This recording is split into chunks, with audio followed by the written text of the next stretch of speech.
Welcome to Force for Growth Live. I'm Ricardo. I'm Michelle.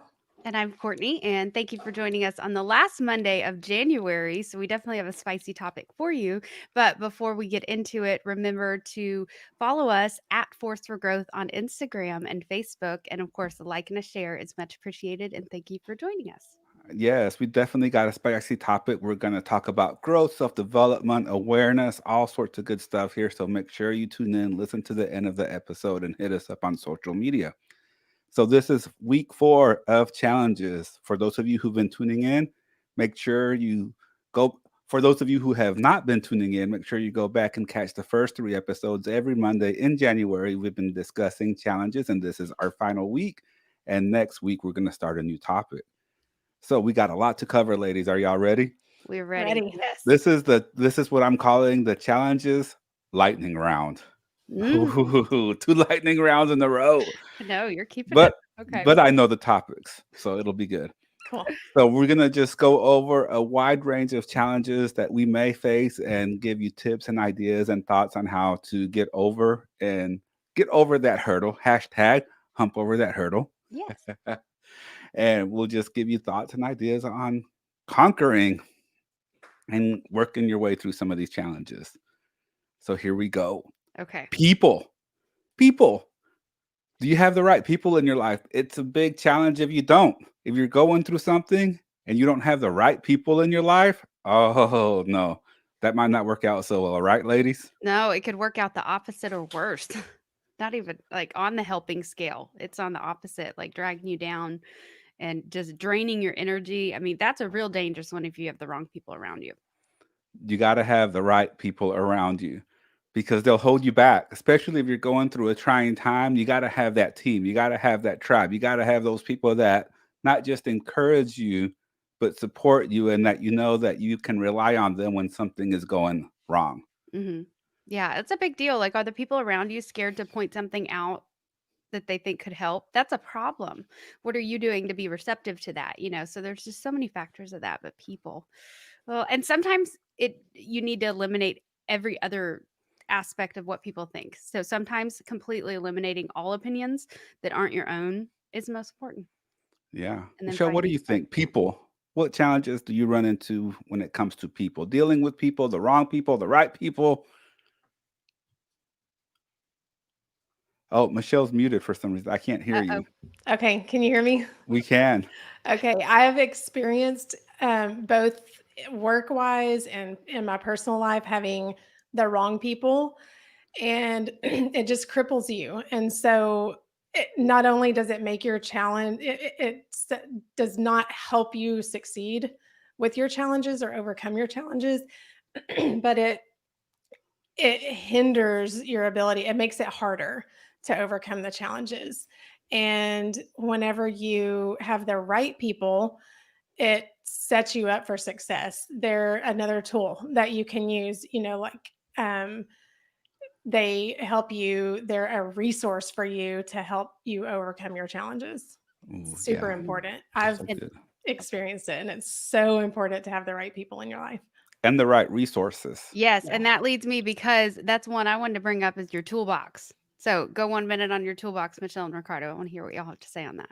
Well, you brought up the topic, Okay, Courtney. You okay. go a minute on Yeah, it. so, yeah, just like Michelle just said, it's not about the resources we do or don't have, it's how resourceful we are, and, of course, we know that's a Tony Robbins reference, but it's such a bombshell because it doesn't matter that you don't have money. How can you make more money? It doesn't matter that you don't have this skill yet. How can you build that muscle and that skill? So, if you aren't building your toolbox, you're doing it wrong. Okay. So it's as we did an episode on stubbornness. And towards the end of that, I realized one issue I've been having is identifying with being stubborn instead of realizing it's a tool. And the power in that is that if you know it's a tool, you can put it back in your toolbox when you don't need it and free yourself from that, right? But you also appreciate it for what it is. When you need it, you can pull it out. It's the same thing with every resource. Money is a resource, time is a resource, people are a resource. So when we say your toolbox, it's your box of resources that you resort to. So, like priming, for example, priming is in my toolbox. That's something I do almost every day that when I'm having a rough time, I know what to do. I need to spend a few minutes, channeling my energy in this one direction and then ask Yes. myself the question again, or walk up to the challenge again, right? And it's a different set of eyes. So just your toolbox. That's a big so what do y'all think on the toolbox, or what special skills do you keep handy in your toolbox? One of the biggest challenges is being able to tap into that toolbox. Okay, great. You got this big old toolbox of big, beautiful tools, resources, people that know how to do stuff. You got a ton of people around you, a ton of resources available at your disposal, but you're scared to use them. You're scared to make that phone call and ask, hey, can you help me with this, please? What do you think about this? This is what I'm working on. Do you have any advice on how I could do this? Because I see that you've done it before. How can you help me? Instead of just grinding away, trying to figure it out for yourself, grinding away, trying to do it by yourself, instead of just being humble enough to pick up that phone and saying, we have a good connection. We're friends, but I just need some help. Hmm. I Yeah. just need some help. I want to say there's tools for everything. So even breathing techniques, or there's tools for helping to calm anxiety, helping to be present. There's tools for everything. So it's kind of like if you go into Lowe's, there is a tool for everything. There's multiple tools for everything, down to minute little details. And so you can build that toolbox for every single area of your life, to where any challenge that you come up against, you can pull from your toolbox and have resources to help you, no matter what it is, even if it's a small little thing. And building your toolbox, it's not hard. And I've been building my toolbox for about 3 years, and I do it through reading books, through having, being a part of the Firewalkers group and the 6 a.m. try our 6 a.m. calls. That helps to build my toolbox. And listening to podcasts. There's so many different things that you can do to build your toolbox. So it's just unlimited, and it's not hard. You just have to take action. Yeah, Yeah. that's one, just to highlight. So, love of my life, one of his greatest quotes that he told me right when we first started dating: if it's too hard, you're using the wrong tool. And he's been a plumber for 20 years. So it's how he thinks. But that one is one I always, more than ever now, remember that if it's too hard, you're using the wrong tool. If it's too Mm, hard, you're not approaching it in the way you're meant to. Open your eyes. What do just lighten up. Lighten up yeah. and try new things. It's really that simple. That's So good. here we go. Topic number two. Well, Yes. I think this is topic number 3 or 4. I've lost count because we've touched so base on so many things in regards to challenges. Another one of the bigger challenging points in your life, I know it was in mine, the money mindset. Wow, Yeah. that's a big one, guys. The money mindset. How do you think about money? What is your relationship with money? What is your relationship with finances and all that kind of good stuff can be a challenge, not just because of the lack thereof money, but the way that you see money, the way that you see people that have or don't have money, your whole relationship with money. It's I'm not going to say that it's everything, because that makes it sound like money is everything. However, it does matter to a certain extent. And one of the things that you have to remember that is the most challenging thing is, if you can't be happy with $100, you're not going to be happy with 1 million. Bingo. Yeah. That's a challenge on its own. If you're not going to be happy with $100, you're not going to be happy with $1 million. It's just not possible.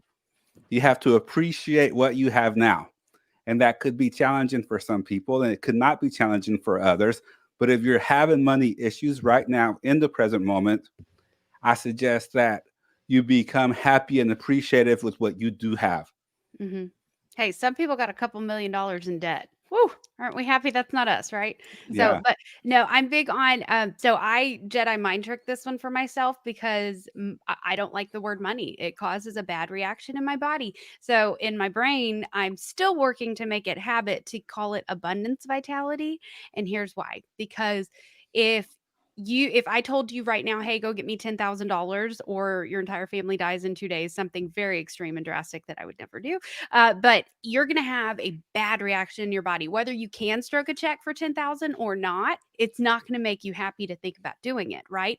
So you're going to have all these fearful driven things. But if I say, hey, go get to me 10,000 pieces of paper in 2 days, can you help me do that? Yeah, yeah, it's paper. Okay. So money is energy. So if you are having fearful, panicky thoughts about it, you're manifesting less money. Okay. If you're thinking of it and grateful and are like, I love these $2 I have to hold and look at, and look, I have two of them. I could just have one, whatever. Like you got to play up the gratitude. As silly as it sounds, that is one of the most powerful things you can do for your bank account, period. Yeah, yeah. I mean, and you have one thing to think about is there was a call on Clubhouse last night where I was tuning in. It was Glenn Morshower and Ken Walls. They were talking about how to become a thousandaire. And this was a real tongue-in-cheek name for this room. But they were really just talking about how to be happy with what you have. Because in theory, every billionaire was a millionaire, right? Every millionaire was a thousandaire. Every thousandaire was a hundredaire, right? You can't get to those phases without passing through these phases. You can't just jump from a hundredaire to a billionaire unless you win the lotto, obviously, or something like that. But other than that, you have to go through these phases. It might be pretty quick for some people, where you get from $1,000 in the bank and your business making $1,000 a month to $999,999.99, but you're still a thousandaire until you get that one penny. You still have to go through that track to get to the $1,000,000. You still have to go through the millions and earn the millions before you get to the billions. It doesn't just happen overnight. And if you're not going to be happy with what you start off with, if you're not going to be happy with your first $1,000 paycheck that you earn in your own business, it's likely that you're not going to be very happy when you get that first $1,000,000 deal. Yeah. This one is a challenge that I'm still overcoming, but it's definitely been a challenge in my life because I started out with very much a scarcity mindset. And so I'm moving into an abundance mindset, and I've made huge strides in that direction. And what I found is when I operate with an abundance mindset, meaning that I am happy with what I have, I'm grateful for what I have, and I expect more, I expect abundance in my life, then it just comes to me. And I think one of the things that people get wrong a lot is thinking money is the root of all evil. And it's not money. Like scripture, the Bible says the love of money is the root of all evil. And so whenever you idolize money, like Ryan said, money, don't idolize it, but don't ignore it either. We have to have money, and it's good to have money, and it empowers you, and it does great things for you, and it allows you to do great things for other people. So having a negative mindset toward money just it limits your ability to do good in the world. So when you have a healthy mindset around money, it's not the root of all evil. The love of money is the root of all evil. You can do wonderful things with money. And so when you change from that scarcity mindset to an abundance mindset, and change what you think about money, and what it can enable you to do, it starts to come to you. And that's what I've experienced. And it's a whole lot more Yeah. fun. One of the other financial challenges that I have faced personally, and it comes and goes depending on what phase I am in my life, is when you start to earn more money, when you start to get in some success, you feel very comfortable, which is it's okay to be comfortable, and it's okay to feel okay with what you have, and it's okay to have those feelings. But then you still feel like you want to do more. You still feel that you still can do more, but then you're like, golly, it took me so much work and so much effort to get to where I am now, but I really want to push myself to get even higher than where I am. But the idea of it sounds so exhausting. We call that what? The gap, right? Closing that gap from where you are to where you think you should be, and you're stuck right there in the middle. And it's an awful place to be. But it happens with money, it happens with challenges, it happens with life, it happens with relationships, it happens with everything. Where to it feels and sounds very exhausting to try to do it again, to try to get to that next level because you work so hard to get to the current level. And And oh, I always have to go back to gratitude. I always have to go back to, man, I'm here now. I need to appreciate what I have instead of trying to focus on what I don't have. Instead of trying to focus on what's missing, instead of trying to focus on that next big thing, which is not there yet, but being grateful and appreciated for what I have now. yeah. Now, here is kind of the conundrum. It's good to focus on the future. It's good to focus and visualize on what you want to create. But if it makes you feel overwhelmed, and if it makes you feel like, wow, I'm such a loser because I don't have that yet, or because I haven't achieved that yet, whatever that may be, if it makes you feel bad, and if it makes you feel down, if it makes you feel whatever negative feelings, you have to really take a look at what you're visualizing and putting up on that vision board, or that what you're doing on your meditation. It should charge you up. It should get you excited. It shouldn't make you feel that you're never going to get there. And just to add, because y'all both touched on it, but Michelle with abundance and Ricardo with gratitude, if you are holding off feeling these feelings until fill in the blank, until your bank account's a certain amount, until you reach that challenge, until you're making it so much harder on yourself. Because if you feel abundant now, okay, Michelle's a great example. You have a new job that you are enjoying getting to know. There's a lot of steps that you would have chosen wrong if you didn't feel abundance on the journey. Ricardo, same thing. If you didn't feel grateful as you were going through those things, you would have ended up in a very different place that wouldn't be as great as you are now. And so just stop holding off, waiting for the feeling, if it's money, if it's a goal, whatever. But if you infuse that feeling now, because all you're really after is a feeling. When you make that amount of money, you're going to let yourself feel relaxed for 5 minutes before you start beating yourself up again. Let's be honest with what's going to happen. Okay. But if you can learn to be grateful and abundant now, as you get one step closer every day, when you arrive, that's fulfillment. When you arrive the opposite way, holding off to feel that, and just like the sacrificing of happiness, like all that, you're not going to be fulfilled for longer than maybe 2 minutes when you reach that goal. Okay. Correct. So It's I important. feel like that's a big thing to highlight, in that you just feel the feel, whatever feeling you want. Okay. You want security. What do you have to do to feel safe today? Okay. Because Yeah. that'll actually help you make more money for feeling secure later too. So stop putting it off. The feelings need to be felt now. And Now, ASAP. And that, what I said earlier, I had to come back and catch myself. And I want to clarify that it's not easy. I am not a master at adjusting and getting into these feelings. I'll get into that funk when I really start to focus of where I am and where I'm going to be. It can be overwhelming. And I still feel that. I felt it earlier this week, but it's only for a split second. It doesn't last forever. It doesn't last for days. It doesn't even last for hours, but I do go there. Why? Because I'm human, and it's not a perfect thing. And you're going to feel that way even when you start to try to practice the gratitude and feeling those feelings now that you want to feel whenever you achieve that goal or create that outcome. You're still going to feel a certain way when you realize that you're in the middle of that gap of where you are and where you want to be. But it's going to be okay. Just don't be there for days. Don't let it hinder you. Don't let it stop you and just crawl up in bed in a little ball and say, I give up. I'm not going to do anything. It'll go by.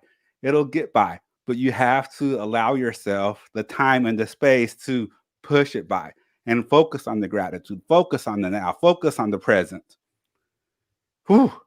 I'd argue like bringing in the gratitude is what moves it along.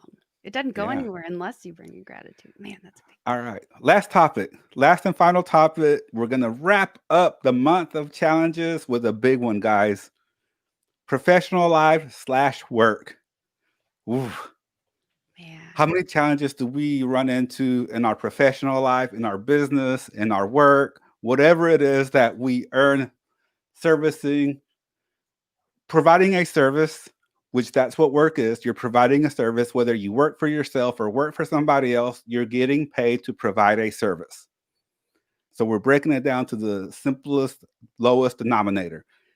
Regardless if you work for yourself, if you own a business, or you work for somebody else, you're getting paid to provide a service. And there's a lot of challenges that can come in that space. A lot. Are you performing up to par? Do you feel that you're worthy for that payday from that person, from that company, from that business? Are you doing what you need to do? Are you working with your teammates well? Ooh, so much there. Go. I'm going to let Michelle take this one first. Okay. I honestly think, at least in my life, that's where I face the biggest challenges. And Boom. one of the things that I have seen in my own life and in others, and I've heard it a lot, is that sometimes, our professional life really is for us. Whatever we're doing, whatever job we're in, it's for, our benefit. We're trying to build a future. We're trying to pay the bills, whatever. We're working, if we are working for someone else, we're working for them, but hoping to receive benefit for ourselves. What I've found, because I've done both and I am even currently doing both, is I am currently working for myself as a health coach, but I'm also working for someone else in accounting at the same time right now. And what I have found in myself is I am usually willing to give of myself so much more for someone else than I am for myself. So Wow. it's working for myself. There's huge challenges there. I'll work harder for someone else than I will for myself. And why do we do that? If I would work as hard on my health coaching business, I do work hard, but if I would give as much of myself to myself as I do to someone else, like an employer, the sky's the limit. I don't know. I think that we limit ourselves whenever it's for us instead of for someone else. Wow. Yeah, that was still learning that one. I'd lie if I say I've learned it, but I'm still learning it because every week or 2 weeks or I don't know, month, like I'll end up in another situations that challenging. And I'm like, you know what? It's because I didn't think I'm worthy. Like I'm approaching this like I'm not worthy of it. That's stupid. Okay. And, I reverse engineer that. But I mean, that's a huge one all my skills are sharpened at work. Are you kidding me? I mean, I personally take on something that's very emotionally involved as well as mental. I'm in insurance. So the tornado's always rotating. It never stops. So a big thing with me is you got to kind of chunk it and I got to reward myself. I got to remind myself if it's just really accurately looking at how does this make you feel? Does it fill you up? Does it drain you? And if it drains you, is it the job? Is it the environment? Is it how you're approaching it because you're stubborn? So you really have to ask the comfortable and uncomfortable questions and not hold back and then adjust properly. And I mean that every freaking week. You got to Mm. adjust. And I am in a position where, yes, I'm employed by an agency, but technically I run my own thing within that agency. So there's no one's going to sit there and tell me what to do daily until something's hugely wrong, so if it gets to that point, that's so the accountability and the responsibility you have to have.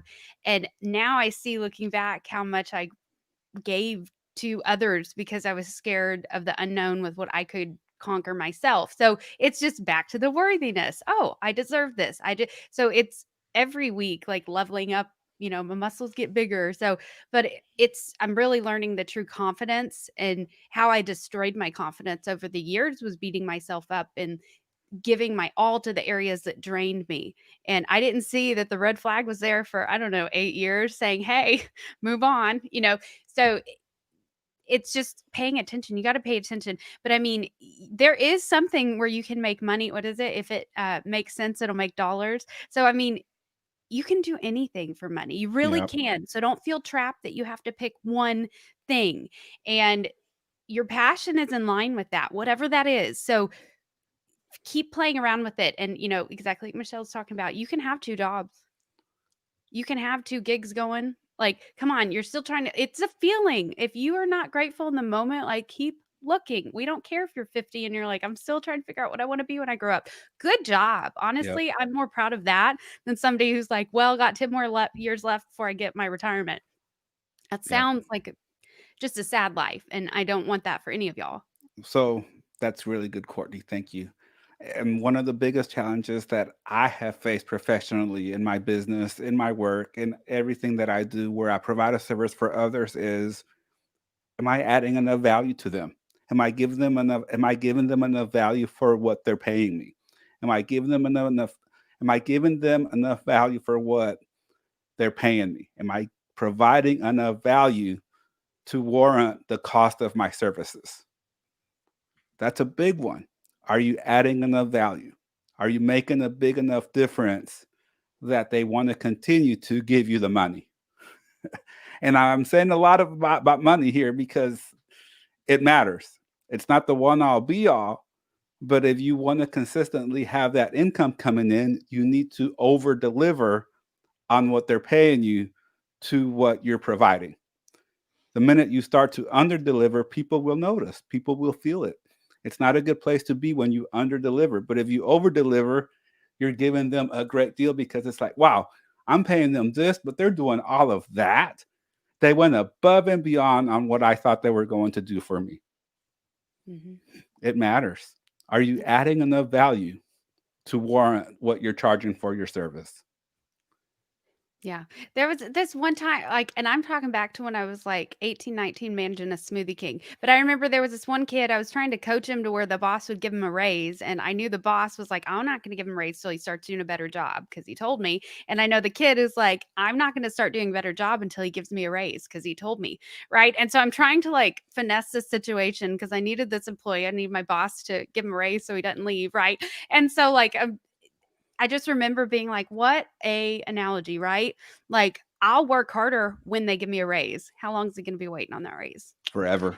Right. And so if you're approaching your life like that, however, if you were, that's how I worked up to manager at that job was I'm just going to do better and do better. And then one day I was like, hey, you should make me manager. And then, hey, one day, and it's all comes down to the worthiness. But like, if you are waiting for somebody else to give you something until you step up, you are doing yourself the biggest disservice ever.